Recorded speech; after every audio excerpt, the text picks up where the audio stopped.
Mauritius के प्रधानमंत्री नवीन चंद्र रामगुलाम 3 दिवसीय दौरे पर आज वाराणसी पहुंच रहे हैं। वहीं काशी से सांसद और देश के प्रधानमंत्री नरेंद्र मोदी भी गुरुवार सुबह वाराणसी पहुंचेंगे। यहां होटल ताज में दोनों देशों के प्रधानमंत्री द्विपक्षीय वार्ता करेंगे। उम्मीद है कि इस वार्ता के बाद दोनों देशों के बीच टूरिज्म और व्यापार को बढ़ावा मिलेगा।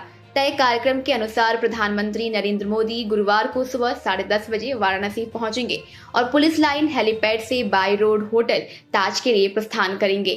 यहां दोनों देशों के प्रधानमंत्री के बीच द्विपक्षीय वार्ता होगी। जानकारों की माने तो इसमें टूरिज्म, व्यापार जैसे विभिन्न मुद्दों पर बातचीत हो सकती है। मॉरिशस में अधिकतर परिवार हिंदू धर्म से आते हैं, इसलिए यहाँ बनने वाली मूर्तियां, यहाँ की साड़ियों और खिलौनों को इस वार्ता से नई उम्मीद जग सकती है। बनारस को आप किसी सीमा में मत बांधिए। बनारस पर्यटन की नगरी रही है, धार्मिक नगरी रही है, शुरू से रही है।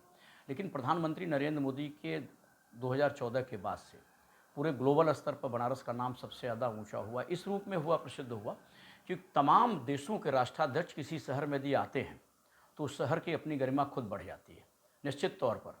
जैसे आप एक उदाहरण के तौर पर देखिए तो इस देश में जितने राज्य हैं उन राज्यों के बारे में शायद ही कोई व्यक्ति पूरे राज्यों के बारे में जानता हो। उदाहरण के तौर पर आप यदि उत्तर प्रदेश को लेते हैं तो उत्तर प्रदेश के जितने ज़िले हैं कोई भी व्यक्ति सभी ज़िलों का नाम नहीं लेता। ऐसी स्थिति बनारस भले ही छोटा शहर हो, लेकिन इसका नाम पूरे वर्ल्ड में इसलिए स्थापित क्योंकि सारे राष्ट्राध्यक्ष यदि यहाँ आ जाते हैं, जगह जगह के राष्ट्र। इसके पहले देखिए आप तो G20 हुआ, उसके पहले प्रवासी भारतीय सम्मेलन हुआ था। ये प्रवासी भारतीय सम्मेलन बनारस में हुआ और भी शहरों में हुआ, वो दिल्ली में भी हुआ, मुंबई में हुआ, अलग अलग शहरों में हुआ। लेकिन बनारस को इसलिए है कि बनारस से संसदीय क्षेत्र है। हर आदमी चाहता है, दुनिया भर का जितने भी लोग होंगे वो चाहते हैं कि यार जब प्रधानमंत्री कहाँ से किस क्षेत्र से चुनाव जीतते हैं। तो ऐसी स्थिति में बनारस का और भी स्थान ऊंचा हो जाता है पूरे दुनिया में। मुझे लगता है कि इसके पहले जब शिंजो अबे आए थे तो वो कुछ दे के काशी को गए थे। यहाँ एक कन्वेंशन सेंटर बना निश्चित तौर पर। इसके पहले फ्रांस के राष्ट्रपति आए, उससे बहुत सारे समझौते हुए।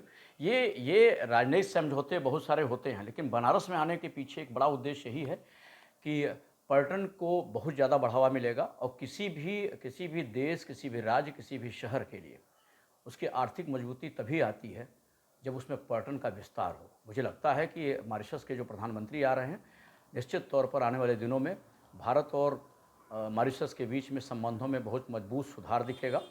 और बनारस की जो वो है एक जो इस शहर का जो अपना एक प्रतिबिंब रहा है, जो शहर की अपनी एक धार्मिक नगरी के रूप में विख्यात रही है नगरी, इस रूप से वो दुनिया भर में, मॉरिशस के जन जन में ये जाएगा कि हम बनारस में गए थे, उस संसदीय क्षेत्र में जहाँ विश्वनाथ हैं, जहाँ बुद्ध की धरती है, जहाँ कबीर की धरती है, जहाँ रैदास की धरती है।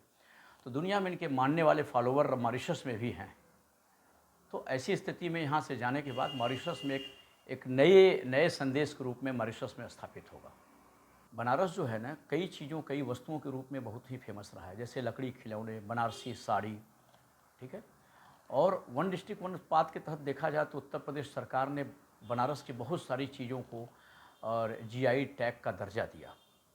तो ऐसी स्थिति में मुझे लगता है कि बनारस नहीं, आसपास के ज़िले के, क्योंकि मॉरिशस में बहुत सारे हिंदू परिवार रहते हैं, जब 60% इस देश में हिंदू परिवार रहते हों, तो ऐसी स्थिति में यहाँ की मूर्ति, यहाँ के खिलौने, यहाँ की बनारसी साड़ी, गंगा के जल को भी, जब भी मॉरिशस के बहुत सारे लोग आते हैं तो यहाँ की गंगा जल भी ले आते हैं। और तमाम लोग अपने पूर्वजों की चीज़ों को यहाँ पर प्रवाहित करने भी आते हैं। काशी मोक्ष की नगरी रही है। तो निश्चित रूप से जो बनारस के प्रोडक्ट रहे हैं उनका विस्तार होगा, निश्चित रूप से उनका व्यापार बढ़ेगा मॉरिशस के साथ में। और आने वाले दिनों में यहाँ के व्यापारियों को बहुत ज़्यादा फ़ायदा होने जा रहा है।